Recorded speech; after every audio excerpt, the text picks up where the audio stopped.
Halo semua Arsnesia dimanapun Anda berada, kita kali ini ada di acara Ngobras, ngobrol bareng kampus Ars. Nah, kali ini kita sudah kedatangan tamu yang luar biasa. Ada dua sosok yang sudah datang ke studio kita untuk ngobrol-ngobrol tentang spesialisasi mereka dalam bidang digital, kalau bisa saya bilang ya. Betul? Ya, betul. Ya, Betul digital. betul. Oke. Nah, kita sudah kedatangan tamu yang mungkin saya bilang nggak semua orang bisa ketemu, apalagi punya momen untuk ngobrol-ngobrol sedekat ini. Nah, karena kalau misalkan kita lihat dari background atau dari latar belakang atau dari spesialisasi keahlian yang dimiliki oleh Bapak dan Ibu di sini luar biasa. Nah, ini nggak sembarangan orang dapat, butuh waktu yang saya bilang cukup panjang untuk mempelajarinya, apalagi sampai dapat predikat master nih. Ini keren banget nih. Oke, jadi teman-teman Arsnesia dimanapun Anda berada, jangan kemana-mana, terus pantengin channel ini, tonton sampai akhir, jangan sampai putus di tengah-tengah karena biar kalian dapat informasi yang luar biasa dari awal sampai akhir, biar nggak ada salah-salah atau mungkin informasi yang tanggung gitu ya. Jadi biar kalian belajar dari awal sampai akhir selesai dan bakal paham dengan apa yang akan disampaikan di sini. Nah, sebelum itu, saya akan sedikit membacakan profil dulu, Pak. Oke, silakan. Yang pertama adalah Bapak Insinyur Benggris Pasaribu MM. Nah, beliau ini adalah UX Master Certified, tersertifikasi Master. Oke, nah belum Pak, sebentar, saya bacain dulu. Ada sedikit background yang ingin saya bacakan di sini. Sejak tahun 2015 sampai sekarang itu bekerja di bidang UX, betul. Oke, dan beliau ini orang Indonesia pertama yang mendapatkan gelar master dari NNG. NNG itu apa, Pak? Nielsen Norman Group. Dia itu institusi riset dan desain UX dari USA ya. Dari USA. Silicon Valley. Oke, berarti tersertifikasi internasional. Ini luar biasa. Berarti nggak sembarangan nih semua narasumber kita kali ini. Dan ada pengalaman apa mungkin saya langsung tanya ke Pak Benggris deh. Nah, untuk Bapak sendiri sepertinya banyak nih yang sebetulnya pengen diceritain, boleh deh Pak. Kira-kira seperti apa sih? Nah, untuk latar belakang Bapak sendiri sebagai UX Master ini. Oke, khusus di UX Master aja ya. Pertama-tama sebenarnya kenapa saya terjun ke UX Master? Sebelum tahu UX sering ikut di forum-forum global ya. Di forum global. Jadi pembicara di beberapa forum, bahkan ikut di forum PBB waktu itu. PBB ya. juga. Iya, PBB. Itu bikin standarisasi. Nah, baru speaker di beberapa forum, termasuk di Temforum, pernah di Nice, Perancis, di Singapura, pernah juga network management di Australia, di Sydney, bahkan pernah Cloudworld Forum di London juga. Di London juga. Nah, dari sana kita jadi tahu tren-tren ke depan, termasuk tentang UX ya. Saya juga ngambil tesis waktu S2 tentang customer experience juga. Jadi makin paham ini bakal jadi tren ke depan gitu ya. Nah, kita difasilitasi kebetulan di Telkom dulu waktu kerja. Itu untuk ikut sertifikasi. Itu memang pengalaman cukup panjang ya, dan ikut di sertifikasi sempat di Australia, di Sydney sama di Melbourne.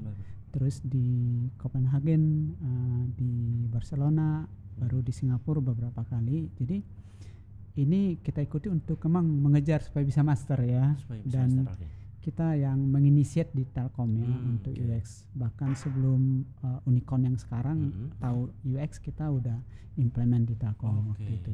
Nah, tahun lalu saya pensiun ya. Setelah pensiun fokus di sini karena waktu aktif pun udah mulai orang nanya gimana sih bisa kalau dibantu gitu ya dari eksternal gitu. Tapi waktu itu masih banyak hambatan, termasuk dari institusi pendidikan juga. Di forum-forum juga kayak di Perhimpunan Ergonomi Nasional itu nanya juga gimana sih isu UX. Jadi kita ikut di forum dan kita lihat ada peluang gitu ya. Saya bekerja sama Bu Hani waktu itu di Telkom dan muncul ide ini. Gimana supaya kita lebih fun aja sih bekerjanya gitu ya. Walaupun saya setelah pensiun, saya bilang ini kayaknya ada prospeknya, dan kebetulan kita sama-sama master MM ya. Jadi punya perspektif tentang bagaimana sih meran bisnis. Dan beliau perannya sangat strategik ya. Jadi dia bilang ini produknya masuk dalam konteks ke depan gitu ya. Produk yang masuk konteks ke depan seperti apa? Dia bilang bahwa ini marketnya masih sangat terbuka karena orang belum tahu banyak, dan ini ilmunya sangat spesifik dan belum banyak orang yang tahu juga gitu ya. Oh iya betul. Jadi kita punya bargaining posisi yang tinggi di market ya, karena kita punya kapabilitas yang nggak semua orang tahu dan marketnya sangat luas. Luar biasa. Bahkan dari Nielsen Norman Group di sana brand UX itu dari situ. Bahkan istilah UX pertama sekali dikeluarkan oleh Don Dorman itu principal atau founder dari NNG-nya. NNG. Iya, sebentar Pak, mungkin barangkali orang mungkin nggak tahu nih NNG itu sebetulnya apa sih? Apakah itu sebuah badan yang memang dia spesialisasi untuk UX sendiri atau misalkan hanya sekedar badan sertifikasi saja? Oh oke. Jadi dia tahun 1918 ya mulai 1908 ya mulai untuk melakukan aktivitas riset ini ya. Mereka itu semacam badan awalnya sih melakukan aktivitas riset dan konsultasi UX. Jadi kalau brand statementnya itu dia UX riset dan UX consultant ya untuk desain. Dan seperti prinsipalnya ada Don Dorman, Jacob Nielsen, ada Brooke Tokgini, itu tokoh-tokoh UX tokoh-tokoh ya, UX bahkan di dunia, di dunia ya. Jadi kalau dibilang referensi UX nomor 1 itu dari Nielsen Norman Group. Emang udah senior banget tuh. Udah senior banget. Jadi hasil risetnya juga banyak, bukunya juga banyak gitu ya, dan aktif di global. Jadi mereka kalau bikin sertifikasi keliling dunia itu, keliling dunia. Jadi kalau kita mau cepat ya ngikutin mereka pergi kemana kita ikut. Jadi saya sama Bu Hani selain ikut forum kita selalu belajar update terus karena kita selalu dikirim terus materi yang terupdate. Karena risetnya selalu berkembang nih tren-trennya, jadi kita ikut di sana. Sebentar Pak, jangan dulu dilanjut. Nah karena ini bakal banyak banget nih kayaknya yang dibahas, bakal seru banget. Nah saya pindah dulu ke Ibu Hani. Nah sebentar, Ibu Hani dengan latar belakang yang mungkin awalnya dari teknik industri. Iya, teknik industri. Apakah di teknik industri mempelajari tentang UX juga atau misalkan memang terjebakkah?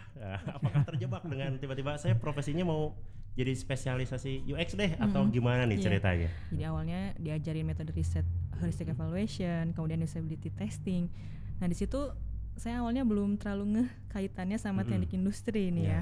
Nah sampai akhirnya suatu waktu Pak Bengkris ngabarin saya kita diundang ke forum Perhimpunan Ergonomi Indonesia. Dan saya jadi ngeh ergonomi itu salah satu mata kuliah di teknik industri terkait dengan perancangan produk, di mana produk yang dirancang itu harus sesuai dengan tubuh manusia, jadi nyaman digunakan. Oh ternyata selama ini saya udah belajar UX ternyata. Udah belajar UX. Cuma itu terminologinya aja yang berbeda tentang kenyamanan gitu ya Pak ya. Saya pikir wah kayaknya ada jalan gitu saya di UX gitu. Nah akhirnya pas saya udah lalui 4 tahun itu saya kayak ketemu gitu passion saya gitu. Ternyata asik banget kalau misalnya kita bisa evaluasi produk ya. Yang paling aku rasain sih kayak kita kan produk pasti beda-beda. Jadi otomatis kita selalu ketemu hal yang baru gitu. Jadi kayak selalu belajar setiap waktu. Dan kayak Pak Bengkris bilang kita selalu ada update knowledge ya dari NNG. Jadi selalu ada tren terbaru apa nih, kita baca lagi, update gitu.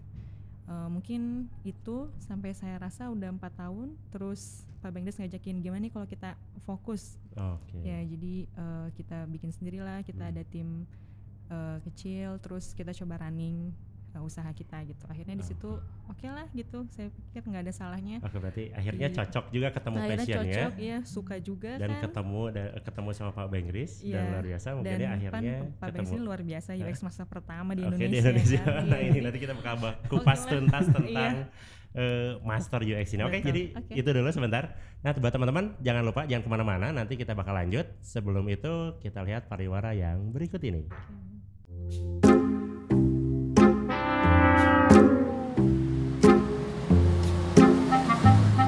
Boy, get lu back Agetin sambil ngupil masuk lagi nih Kenapa lu ngelamun kenapa? Puyeng gua. Kenapa puyengnya? Gua mau kuliah. Udah dari mana kemarin corona? Goyang gua usaha gua, aduh. Goyang. Lu udah gak usah khawatir, gua kasih tau lu ya. Nih. Kepercayaan lu.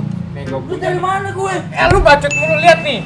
Apaan nih? Ini salah satu kampus yang punya program peduli COVID-19. Pasti. Iya, siapa lagi? Maksudnya gimana nih? Dia tuh pas pendaftaran harganya cuma 1.560.000. Kagak ada duit lagi. Udah kagak ada lagi, cuma itu doang. Masih gitu doang. Iya. Mantap gua. Lu mau kemana, woi? Nah, dia kan mau kemana? Jalan lagi. Belum beres gua.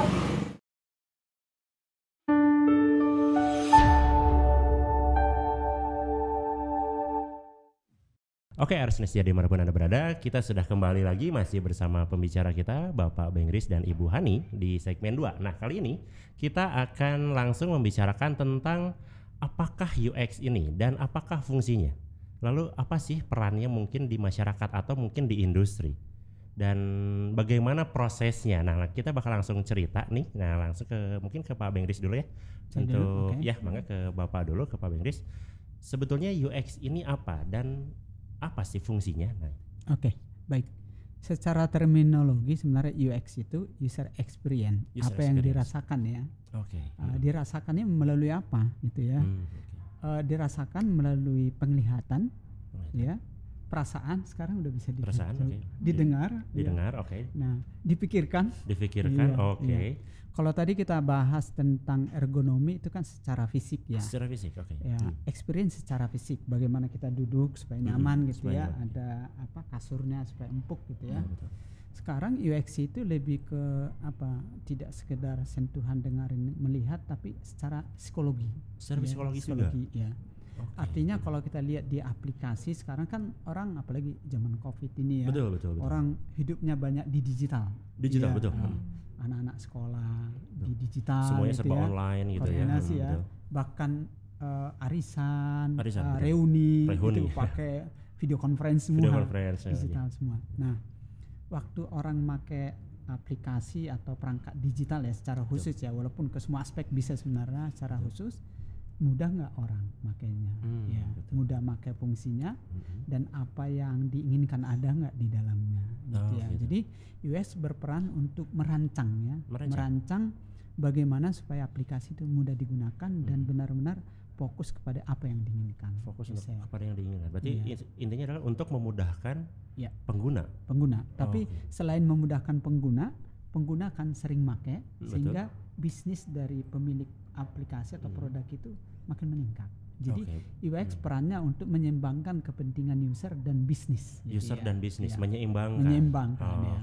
Tidak hanya user melupakan bisnis, tapi bisnisnya juga. Jadi dua-duanya dapat. Jadi secara basic gitu ya, secara umum melihatnya bahwa gimana caranya orang biar bisa kembali lagi atau bisa terus langganan dengan salah satu aplikasi mungkin kalau aplikasi. Oke, seperti itu. Nah, untuk Ibu sendiri sepertinya. Nah, kira-kira UX ini sebetulnya kalau misalnya tadi secara fungsi gitu ya. Nah, sekarang siapakah orang yang menggunakan UX ini atau misalkan harus apakah peran industri kah atau perusahaan atau siapa nih kira-kira yang membutuhkan UX ini? Pertama sih sebelum lebih jauh, saya pengen cerita dikit. Kadang orang suka ketukar apa sih bedanya UI sama UX. Oh iya, UI dan UX. Karena itu kan bersebelahan gitu ya. UI, UX apa bedanya gitu. Oke, sebenarnya sih perbedaannya itu kalau UI kan user interface ya. Jadi itu tuh graphical. Jadi tampilan yang kita lihat pertama itu adalah UI. Secara visualnya. Secara visual. Istilahnya warna yang digunakan, kemudian tampilan menu, kemudian layout betul. Nah, itu adalah UI gitu ya. Nah, kemudian ketika UI itu mengundang kita untuk berinteraksi sehingga kita mengklik sesuatu, kita menggeser sesuatu, nah jadi muncul experience-nya atau UX-nya istilahnya gitu. Jadi memang ini saling terkait gitu ya antara UI dan juga UX. Makanya sekarang ada istilahnya UI designer, UX designer gitu ya, dari situ. Nah, kemudian sekarang kalau tadi pertanyaan dari Mas, siapa sih yang menggunakan UX? Siapa sih yang membutuhkan UX ini ya? Nah, sebenarnya tadi Pak Bengris sudah singgung di era digital ya. Sekarang orang banyak pakai aplikasi gitu, gadget lah ya, aplikasi atau website. Nah, di situ pasti akan ada misalnya desain. Jadi pertama pasti bersinggungan dengan desainer, kemudian juga developer. Ya, jadi mungkin banyak yang pakai di sektor itu ya, IT. Ya, IT, desain. Walaupun sekarang juga mulai desain produk juga bersinggungan dengan UX. Jadi nggak hanya digital. Tidak hanya digital. Ya betul. Bahkan kita pernah design thinking untuk produk kuaci bungkus. Ya, produk kuaci. Oh, bungkusnya? Bungkusnya. Desain kemasannya juga ada. Jadi produknya tuh udah ada tuh, produk existingnya udah ada. Tapi kita observasi orang tuh kesulitan pakai produknya itu. Kesulitan di bagian kesulitannya itu adalah makanannya itu kuacinya itu suka nggak habis.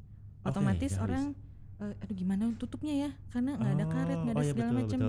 Pas makan buang di mana ya gitu, di tisu tumpah berserakan lah. Ini masalah nih orang pakai bungkus itu kan. Kemudian kita design thinking dan menarik ini design thinkingnya sama anak SMK. Ya. Kenapa? Nah jadi memang UX specialty ini kita pernah punya program untuk memperkenalkan UX ke SMK. Kalau tahu itu RUS di Kudus. SMK RUS di Kudus. RUS di Kudus. Kenapa nih ngambil SMK tersebut? Jadi kebetulan di RUS itu ada beberapa jurusan.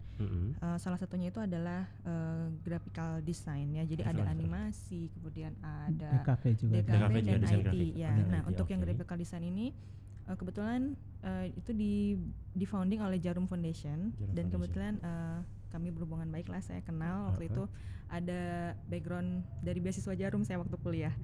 Jadi pas sekarang saya udah fokus di UX terus saya dikontak, tolong dong ajarin untuk jurusan desain grafika terkait dengan UX. Akhirnya kita ke sana terus kita ajarin mulai dari design thinking, kemudian UX principle dan juga teknik seperti heuristic evaluation dan usability testing. Dan surprise-nya ini anak SMK ini baik sekali menangkapnya.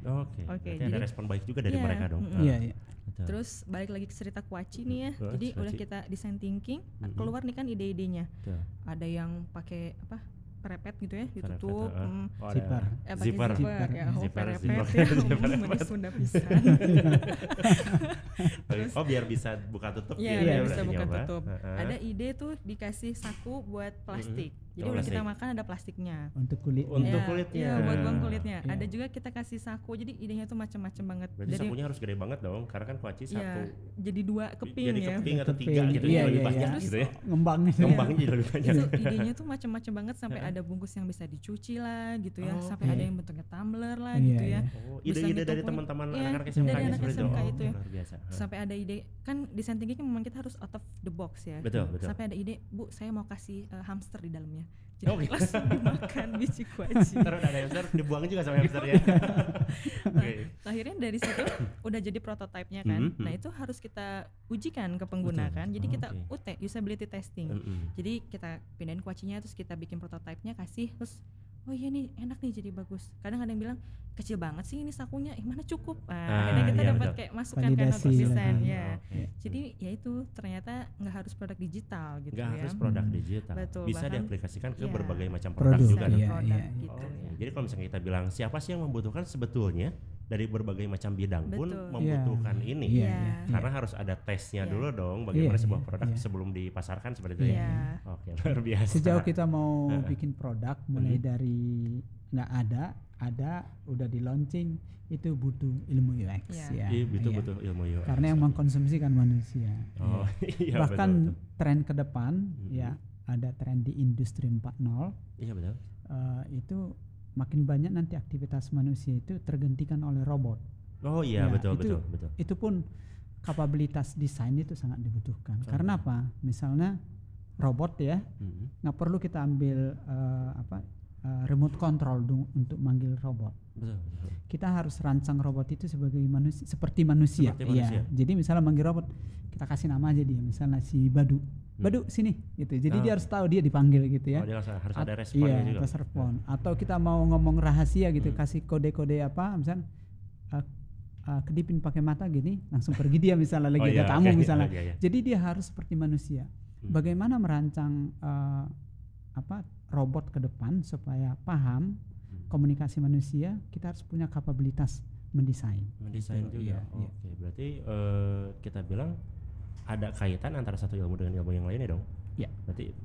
Berarti mungkin saya bilang tidak hanya UX-nya aja, berarti ada ilmu-ilmu lain untuk mendukung bagaimana agar UX ini bisa berhasil. Ya, contohnya tadi seperti pertanyaan tadi, prosesnya seperti apa ya. Kalau tadi Bu Hani udah jelasin siapa yang membutuhkan, yang punya produk ya, mau digital mau apa, ada desainer, ada developer di sana ya. Ada di ilmu UX itu ada namanya cornerstone, ada 4 bidang disiplin yang harus kita tahu ya. Pertama itu ilmu psikologi. Iya, karena dengan ilmu psikologi kita bisa memahami perilaku manusia. Contoh yang sederhana, manusia itu sulit mengingat, ya mengingat apapun pasti sulit itu. Tapi kita bisa siasati supaya dia bisa ingat. Kita tunjukkan aja, pilih A atau B. Kalau kita suruh bertanya, kita tanya dia, pasti dia ibu kota Argentina, pasti orang nggak tahu mungkin ya. Tapi kalau kita provide nama kotanya mungkin mungkin kayaknya ingat deh. Kayak ingat dikit-dikit kayaknya bisa nebak deh gitu. Iya, bisa nebak ya. Itu lebih mudah ya. Betul. Ilmu psikologi ya. Yang kedua ada computer science. Computer science. Karena apa? Perkembangan teknologi selalu membantu dunia desain.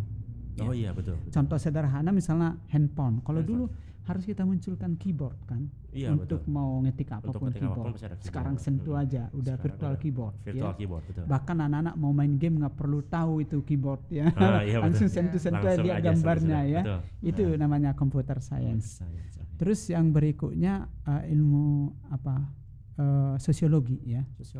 Sosiologi kenapa? Karena beda culture-nya, beda responnya terhadap desain ya. Ini Ibu Hani kebetulan dia meriset tentang e-commerce ya, global.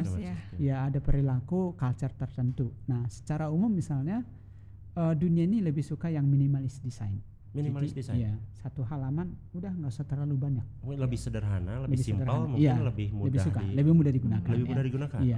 Tapi kalau Cina, Jepang suka yang ramai. Oh iya betul. Iya, suka yang ramai. Websitenya harus ramai. Kadang saya nonton variety show-nya aja, kadang ada gambar apa, ada warna apa, ada tulisan apa gitu. Memang seperti itu. Apakah menyesuaikan dengan culture-nya? Culture ya, seperti itu ya. Baru di e-commerce saja tentang kesabaran orang menunggu proses loading itu berbeda-beda. Ya, yang paling sabar itu di orang Inggris tuh. Orang Inggris paling sabar. Sabar masih menunggu untuk nunggu loading. Loadingnya. Tapi bukankah loading itu ditentukan sama koneksi juga? Iya. Tapi respon setiap culture orang berbeda-beda. Gitu. Kalau dari Inggris masih agak sabar. Kalau Amerika ngedumel dia, udah mulai protes dia. Berarti lama dikit udah mulai kesal gitu. Kesal dia, protes dia ya. Kalau dari Hong Kong dia ngeloading langsung pergi website lain. Ada seperti itu ya. Tab baru ya. Bukan tab baru. Itu tab baru. Bahaya kehilangan opportunity kita bisa langsung terlupakan kita. Mereka datang ke sini kayaknya bahaya ya. Di Indonesia perlu kita tantangan ya. Ini kita di kampus ya, mudah-mudahan ke depan ARS ini punya ahli-ahli UX ya, Tuhan ya. Jadi melakukan riset misalnya dari Sumatera seperti apa sih, dari Timur seperti apa, dari Jawa gimana. Supaya kita benar-benar semakin masuk ya, mudah dipahami ya. Baru yang berikutnya human factor ya. Ilmu human factor. Ada ilmunya. Kita harus tahu keterbatasan manusia ya. Manusia itu banyak keterbatasannya ya. Misalnya kalau melihat sebuah objek, dia selalu fokus ke satu hal gitu ya. Nggak bisa multitask dia. Jadi kalau misalnya ada informasi yang terlalu ramai di sebuah desain, dia bingung memilih. Jadi semakin sedikit opsinya, dia semakin mudah mengambil keputusan. Jadi more option, opportunity untuk dilakukan aksi makin sedikit. Ya. Jadi 4 ilmu itu ya. Nah, ilmu ini harus diharmonisasi untuk membuat desain. Nah, prosesnya pun ada tahapan prosesnya. Di tahapan prosesnya itu kita harus mengenali penggunanya, target user. Ada istilah persona di sana. Jadi merumuskan perilaku. Ada 5 sebenarnya. Ini tapi secara umum aja kita harus tahu motivation, goals, needs, painful ya, masalah dia sama karakteristik dia. Behavior dia. Jadi itu 5 hal ini yang memotivasi orang melakukan sesuatu. Jadi kalau kita tahu itu, kita akan bisa memprovide apa sih yang dibutuhkan. Gitu. Berarti benar-benar mencakup banyak banget keilmuan dong ya. Berarti benar-benar bagaimana caranya membuat sebuah keputusan mungkin saya bilang yang benar-benar meliputi dari semua keilmuan tersebut, semua aspek. Berarti luar biasa dong. Ini bakal seru. Sebentar. Nah, nanti sebelum itu saya bakal tanya ke Bu Hani. Tadi saya dengar katanya Ibu ada project juga nih tentang riset e-commerce ya, betul? Iya. Di Indonesia. Waktu itu saya tugas S2 ya. S2. Skripsi, tesis. Skripsi udah lama ya skripsi ya. Oke, jadi pas ada riset itu saya ngambil e-commerce. Kemudian saya ambil terkait dengan UX-nya. Jadi saya ambil dari 5 atribut ya, 5 atribut usability. Jadi mulai dari learnability, efisiensi, terus memorability, error satisfaction terakhir ya. Jadi saya ambil salah satu e-commerce milik BUMN di Indonesia. Kemudian saya lakukan riset terhadap 5 atribut itu. Gitu. Dan selama saya ngerjain tesis itu banyak atribut dari NNG tuh dokumen-dokumen e-commerce yang bisa membantu saya dalam mengerjakan tesis itu. Itu untuk tesis juga berarti di Indonesia dong? Di Indonesia. Nah, untuk responnya sendiri gimana? Untuk responnya sendiri sih beragam kan ya sekarang e-commerce. Jadi memang kompetisinya tuh ketat gitu bisa dibilang ya. Karena e-commerce kan banyak banget ya di Indonesia. Luar biasa. Jadi dari hasil riset saya sih memang e-commerce yang saya kaji ini termasuk kurang dibandingkan kompetitornya. Jadi outputnya dari tesis saya sendiri itu saya bisa provide beberapa perbaikan. Kemudian saya plot juga apa kelemahan dibandingkan dengan kompetitornya. Ada benchmarkingnya ya. Ya betul, ada benchmarkingnya gitu sih ya. Tapi sebelum itu juga kita sempat ya ngelakuin riset holistic evaluation ya Pak dengan e-commerce global. Jadi membandingkan internal kita lokal dengan global. Ya, sempat juga. Ada perbedaan yang mungkin signifikan atau misalkan ada kekhasan tertentu? Apakah e-commerce yang di luar seperti apa atau di Indonesia mungkin seperti apa? Iya, biasanya di sisi paymentnya ya, sisi payment. Misalnya contohnya orang masukin credit card, biasanya langsung tahu itu ini Mastercard kah atau jenis apa dari nomor sendiri. Iya, itu. Jadi mereka emang udah sangat lebih leading ya daripada yang lokal. Misalnya walaupun sekarang ini udah mulai ya, waktu kita riset dulu itu misalnya orang mau masuk ke e-commerce nggak perlu register, bisa beli. Itu udah jadi tren sebenarnya itu. Terus sisi ongkos kirim ya. Ongkos kirim itu di e-commerce sebenarnya painful bagi user itu, karena prinsip user itu dia nggak mau ngeluarin uangnya untuk ongkos kirim. Istilah sederhananya kalau misalnya dibilang harga barang 300.000, harga barang 300.000 free ongkir dia mau. Tapi kalau dibilang harga barang 250.000 ongkir 50.000 nggak mau. Padahal harganya sama. Sama aja kan. Iya. Yang penting kalau kita mendesain sebuah e-commerce jangan pakai ongkir, mendingan harga, karena dia pikirin saya nggak mau bayar untuk ongkir lah. Padahal dialihkan ke harga yang lain. Itu tips itu sebenarnya. Kadang-kadang desainer mungkin nggak tahu itu ya, tapi UX specialty tahu itu. Berarti salah satu strategi lah seperti itu. Desain e-commerce itu ada 890 guideline ya, kita bisa provide. Waduh, luar biasa. Kembali lagi ke Pak Bengris nih. Pak, yang mendasar deh gitu. Kalau misalkan orang mau belajar tentang UX ini, apakah kalau misalkan tadi kan disebutkan bahwa kita harus menguasai beberapa ilmu ini nih. Orang mungkin kalau misalkan kita bilang atau misalkan kita ngobrolin teman-teman yang di jurusannya aja ya, di informatika, kadang di sistem informasi.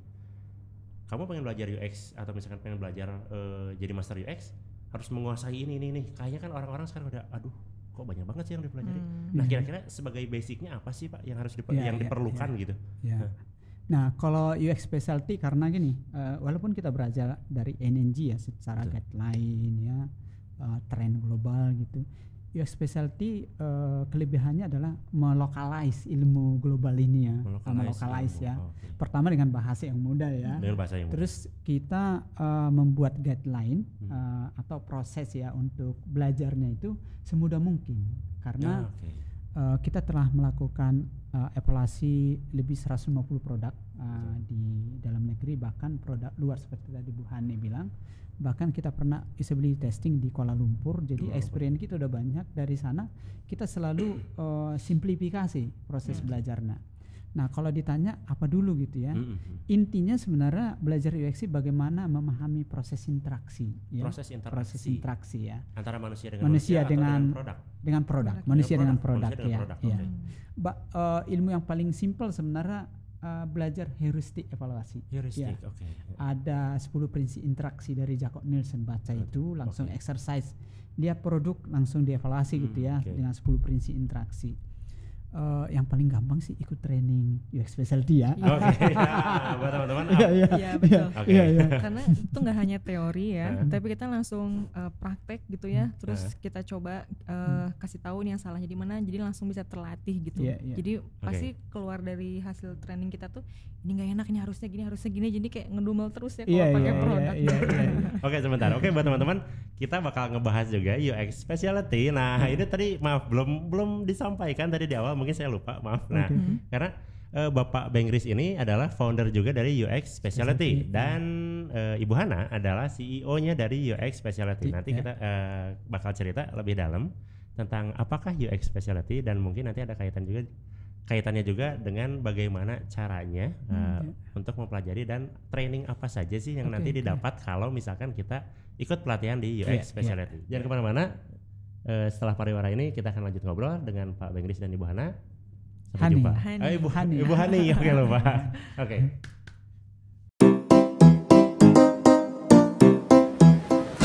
Aduh, sampai lupa gua.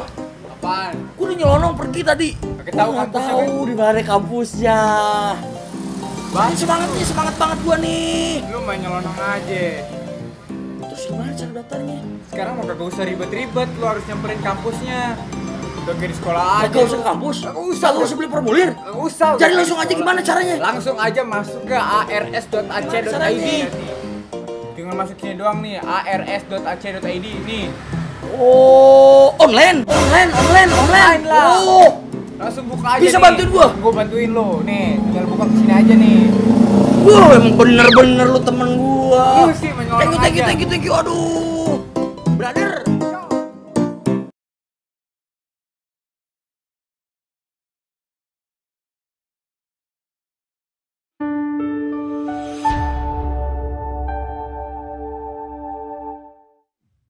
Oke, Arsnesia dimanapun Anda berada masih bersama kami di Ngobras, ngobrol bareng Kampus Ars, dan kali ini kita sudah ada di segmen 3 di mana kita akan mengajak bintang tamu kita yang ada di sini, ya, pembicara kita untuk bermain games. Nah, gamesnya apa? Saya juga nggak tahu, Pak.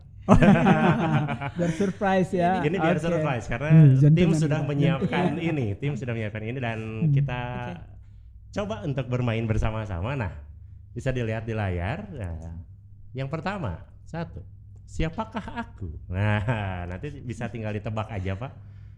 Aku adalah seorang fisikawan, matematikawan, ahli astronomi, filsuf alam yang berasal dari Inggris. Siapakah ini? Nah, ada lagi cluenya. Aku adalah orang yang perfeksionis serta sarkastik. Nah, masih bingung? Ada lagi cluenya? Oke. Hingga mati aku belum pernah merasakan menikah. Astronom, fisikawan, belum pernah menikah, perfeksionis. Dari Inggris ya? Dari Inggris. Waduh, siapakah dia? Ada lagi cluenya nggak? Nggak ada. Oke, berarti langsung ditebak. Saya juga bingung ini siapa tokohnya. Opsinya apa? As audience nggak ada atau 50-50?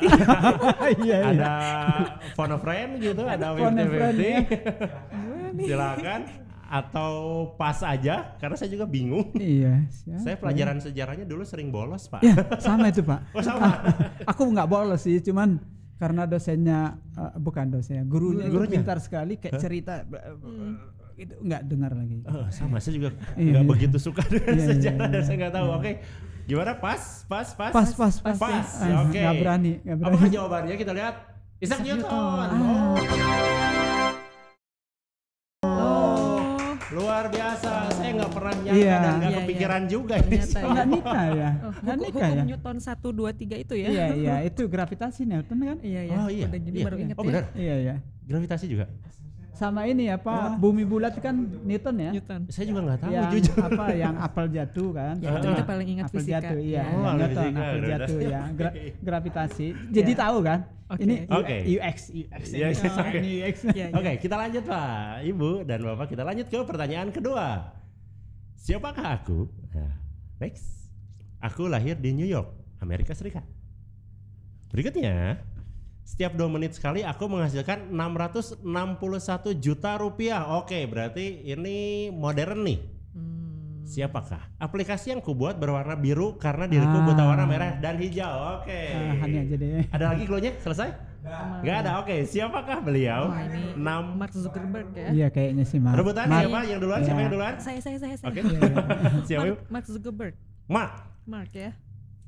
Jawabannya? Oke, betul sekali dengan notis yang lain. Biasa 661 juta rupiah. Ini milenial. Jadi tahu dia. Milenial tahu. Rebutan. Rebutan ya. Oke, berikutnya. Pertanyaan berikutnya. Oh, rebutan. Oke. Pertanyaan nomor 3. Siapakah aku? Aku adalah imigran dari Skotlandia. Tahu kayaknya dia. Oke. Namanya nggak tahu. Namanya nggak tahu. Kalau tahu bisa langsung jawab. Aduh. Next berikutnya. Kematianku pernah diberi penghormatan dengan ditangguhkannya jaringan telepon di Amerika Utara selama 1 menit. Luar biasa. Beda. Sangat berpengaruh berarti teleponnya. Iya, tokoh luar biasa ya. Siapa? Lupa namanya. Next ada clue yang berikutnya. Saat ulang tahun yang ke-11, aku mengadopsi nama tengah Graham. Alexander Graham Bell. Katakan siapa yang duluan? Ayo. Alexander Graham Bell. Ibu Hani ya betul? Ibu Hani, Alexander Graham Bell betul? Oke. Telepon. Iya, benar telepon ya. Oke, kalau disebutin penerima telepon, ketahuan banget ya. Tahu, iya. Sejarah hidup nggak tahu gitu. Iya. Oke, next pertanyaan keempat. Siapakah aku? Aku berasal dari Indonesia. Oke. Saya juga. Kita semua. Aku pernah meraih gelar doktor di Jerman. Habibie. Dokter. Oke, jawabannya adalah Bapak B.J. Habibie. Oke, luar biasa. Tokoh inspirasi di Indonesia. Next, pertanyaan kelima. Siapakah aku? Oke. Aku dikenal dengan hobi belusukan. Jokowi. Bapak duluan. Karena aku pernah foto sama dia. Oke, waktu wali kota. Oke, Bapak Ibu, setelah games yang menyenangkan, ini seru. Kita bakal lanjut lagi ngobrol masalah yang tadi, UX Specialty. Oke. Jadi Bapak ini sebagai founder dari UX Specialty dan Ibu Hani sebagai CEO-nya. Nah, kita bakal sedikit mengulas tentang apakah UX Specialty ini dan apakah program yang dijalankan. Oke. Nah dari Bapak dulu silakan. UX Specialty ya. UX Specialty ya. Jadi kalau UX Specialty mengadopsi dari Nielsen Norman Group ya. Kenapa juga kita bikin UX Specialty terinspirasi dari beliau. Waktu saya ketemu dengan Jacob Nielsen ya di forum sertifikasi, biasanya kan mereka itu bikin sertifikasi itu di Amerika dan Eropa. Itu 2013 mulai. 2013. 2014 kita udah langsung ikut tuh. Langsung. Oh, Bapak langsung ke sana. Ikut. Bapak sendiri atau bersama tim? Sama tim ya. Ada tim beberapa orang. Waktu ketemu sama Jacob Nielsen kita tanya, kenapa Anda keliling dunia gitu sampai ke Asia Pasifik? Dia bilang kita pengen merubah dunia gitu ya. Dunia lebih baik gitu ya, khususnya di dunia digital gitu ya. Karena mereka emang udah banyak memberikan masukan ya kepada desain global. Jadi pengen lebih masuk ke seluruh dunia ya, termasuk Asia Pasifik. Jadi dari situ tergerak kenapa mereka jauh-jauh ke sini ya, mau merubah dunia gitu ya. Kita setelah belajar dari mereka, kita juga pengen merubah Indonesia ya, melalui media atau startup UX Specialty ya. Dan ini sangat potensial ya, karena setiap kita evaluasi proyek digital ya, atau bahkan sekedar kita lihat aja selalu ketemu. Saya sama Bu Hani buka pembayaran di aplikasi mobile ya, semua aplikasi mobile di semua bank itu selalu ketemu. Apalagi aplikasi government itu kalau kita intip-intip selalu bermasalah itu gemas itu ya. Karena greget juga kalau lihat aplikasi pemerintah kadang suka bikin apa sih kok nggak jelas gitu ya. Ini nggak akan disensor nggak apa-apa. Tapi benar nggak apa-apa biar masukan juga kan buat mereka gitu. Udah ada ini guyonannya Pak, guyonannya. Jadi kalau orang sekarang suka pusing gitu ya, kepala itu ada migrain apa mungkin sebagian kepala. Tapi kalau pakai aplikasi seluruh kepala pusing gitu. Kadang kan suka pusing juga kok dipencet nggak kebuka apa-apa gitu ya. Kita nyari sesuatu nggak ketemu gitu ya. Betul. Jadi dengan dasar itu kita punya beberapa portofolio ya. Secara edukasi seperti ke kampus IAS, ke SMK RUS, di forum-forum global, forum-forum kan dari lingkungan pendidikan juga. Kita selalu mengeducate. Bisa berupa training for trainer, bisa training formal, bisa in-house training. Kita datang ke institusi-institusi. Kita juga bikin training sendiri ke publik ya. Ke publik juga. Kita bikin. Tersertifikat juga. Ada sertifikatnya. Kalau yang publik tersedia sebenarnya. Tapi sekarang ini lebih banyak kita lakukan ke publik 2 hari. Sehari gitu ya. Untuk yang short course saja, penting orang mulai aware dulu karena sekarang di Indonesia masih tahap memberikan awareness ya. Orang bahwa ini manfaat, memberikan value buat bisnis, usaha gitu, dan memberikan happiness kepada user gitu. Nah, selain kita diseminasi ilmu UX ini ke masyarakat lebih luas, kita juga langsung konkret memberikan jasa konsultasi evaluasi.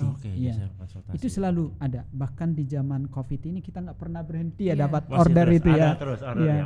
Orang mungkin banyak kehilangan pekerjaannya karena memang di dunia offline harus hadir gitu ya. Karena UX ini bisa konsultasi secara online. Jadi bank-bank besar di Indonesia, kita ada satu klien memang yang selalu terus minta bantuannya secara online. Workshop 3 hari memberikan evaluasi berbagai produk mereka, kita layani terus. Jadi selain diseminasi, kita juga ikut terlibat di dalam konsultasi ya. Kalau begitu. Sekarang coba saya mau bertanya ke Ibu Hani juga nih. Kira-kira dalam UX specialty ini sebetulnya apa sih kelebihannya dari UX specialty ini, dan mungkin apakah ada kesulitan-kesulitan yang dihadapi gitu, kira-kira apa? Pertama dari kelebihan pasti kita punya Pak Benggris Pasaribu nih. Ada kelebihannya dari bapaknya sendiri. Kelebihannya. Sebagai UX Master pertama di Indonesia, bahkan ASEAN juga.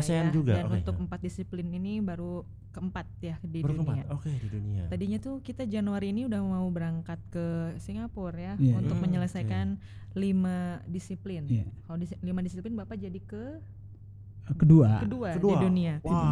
Ya, tapi kebetulan karena keburu COVID ya. Jadi kita nggak boleh ke sana. Flight semua ditutup, akhirnya ditunda ke Januari tahun depan. Januari tahun depan. Ya, jadi kalau dibilang kelebihan kami apa? Pertama sih tadi udah sempat disinggung sama Pak Benggris sebenarnya. Jadi kita itu praktikal. Ya, jadi saya dan Pak Benggris juga tim kami selalu melakukan evaluasi produk.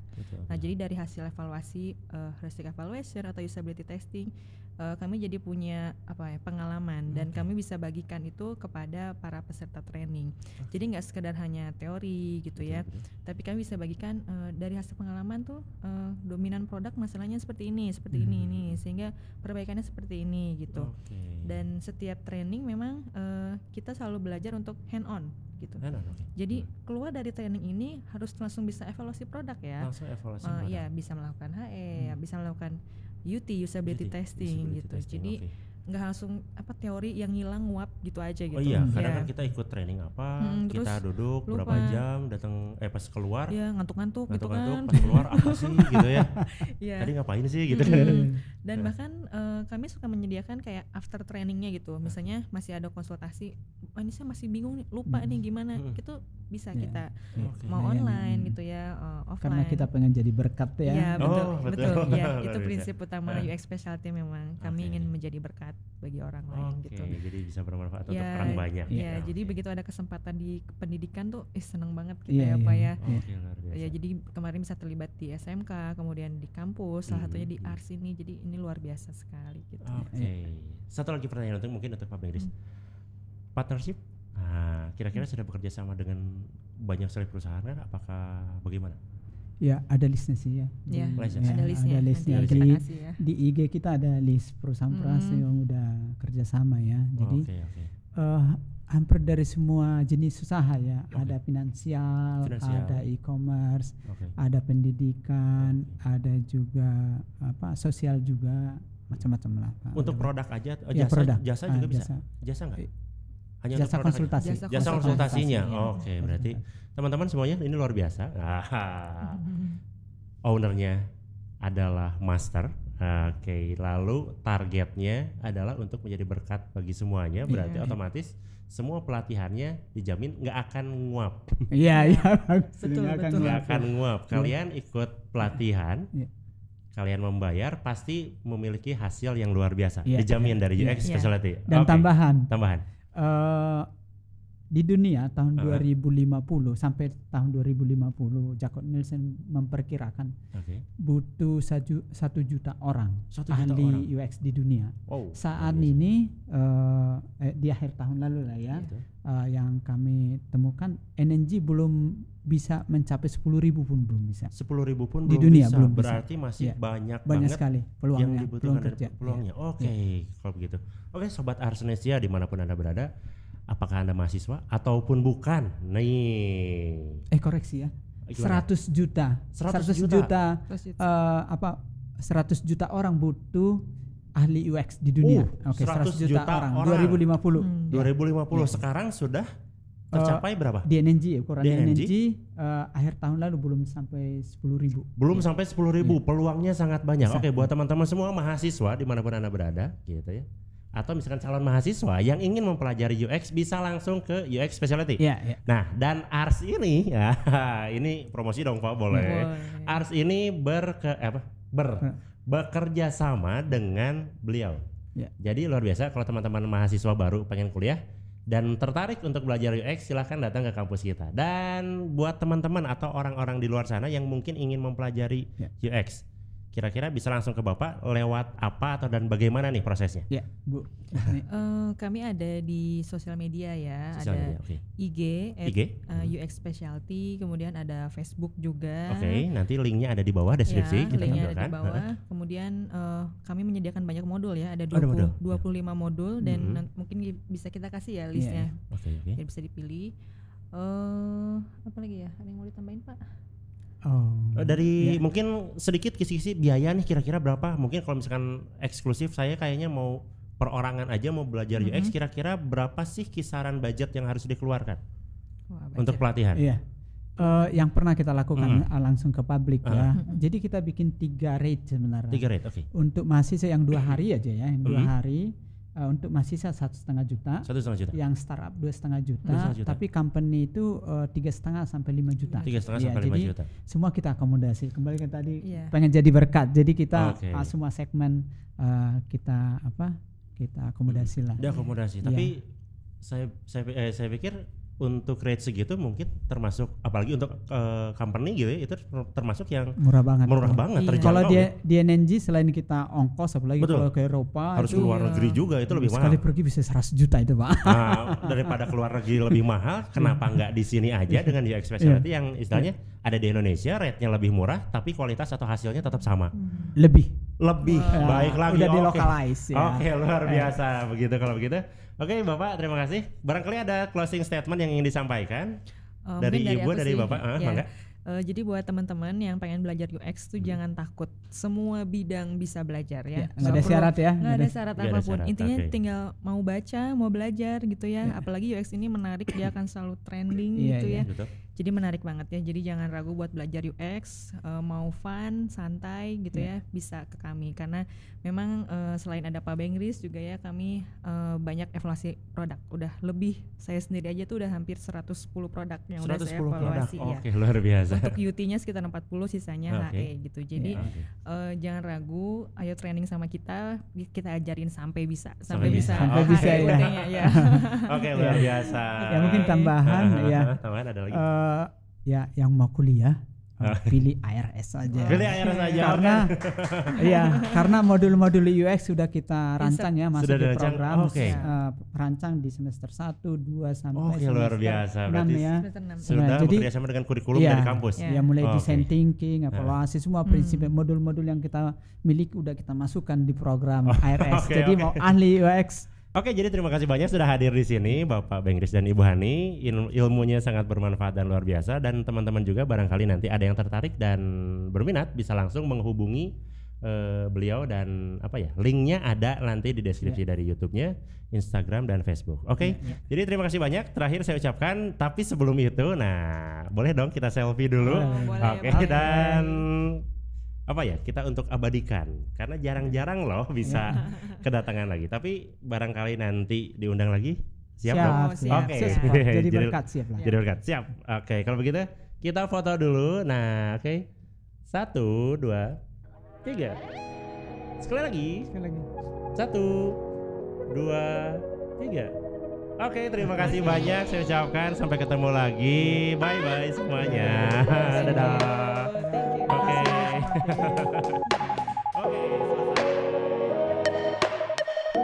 Oke.